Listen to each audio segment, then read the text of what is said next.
I'm at NBA Summer League and I'm going to be attempting to meet 30 NBA players. Let's go. Alright, so to start the day off, we headed over to the Thomas & Mack Center to watch the highly anticipated Flag vs. James. In less than 30 seconds into heading into the arena, we saw Luka Garza, that is. Oh, and did I forget to mention that for every 10 players I meet, I unlock a new challenge, starting with meeting 5 first rounders. And unfortunately, Garza didn't help as he was selected with the 52nd pick. However, while we were locked in watching the game, a familiar face in Julian Schroeder walked up my aisle. Yo, Julian!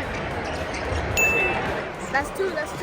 With him being selected with the 29th pick, that gives us one of the 5 we'll need to advance past this challenge. But since everyone was focused watching the game, there weren't that many opportunities to see the athletes. Kyrie was courtside, meaning I had no access to him, and Andrew Nembhard was close, but security didn't let people get near. Being 3 hours into the challenge, I started to get worried. As soon as the game ended, we wasted no time at heading back to our hotel. And if you know anything about Summer League, the hotspot for NBA players is at hotels. Whether it's clubbing, gambling, or even shopping, you can't go 2 minutes without seeing an NBA player around the lobbies. And thankfully, this strictly applied to us. As soon as we checked in, we noticed that the Lakers were staying at our hotel. Literally unfolding the journey that we wore in tonight's game, right? Meeting Darius Baisley ASAP. Following that interaction, we headed over to Fountain Blue where we see a treasure trove of stars. So we just walked into Fountain Blue, one of the most nicest hotels in Las Vegas, and we've seen so many players. Starting with seeing J-Dub. Unfortunately, I couldn't take a picture, but I got this funny interaction. Said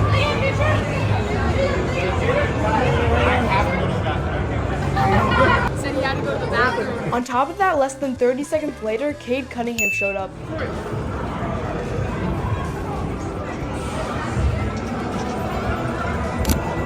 And I kid you not, another 30 seconds later, we saw Gary Payton II.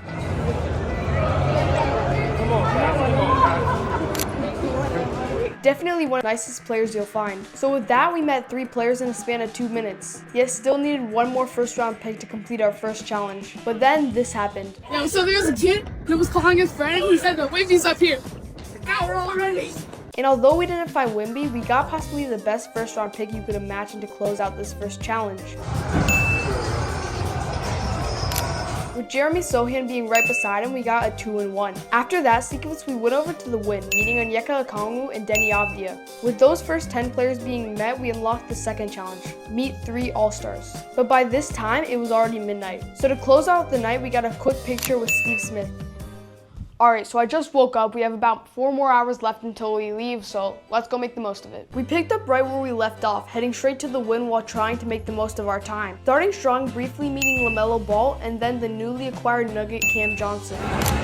After, we saw Kobe White, but we needed all-stars. So with that said, our next person we met was a legend.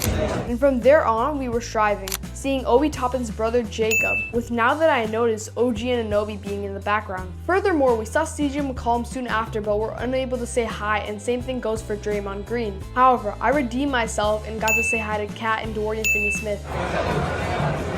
But unfortunately, my flight was in a few hours, so we had to ditch and go back, officially ending the challenge at 18 players. So since I failed, I'll be doing whatever the top comment says, as long as this video gets over 50 likes. Peace.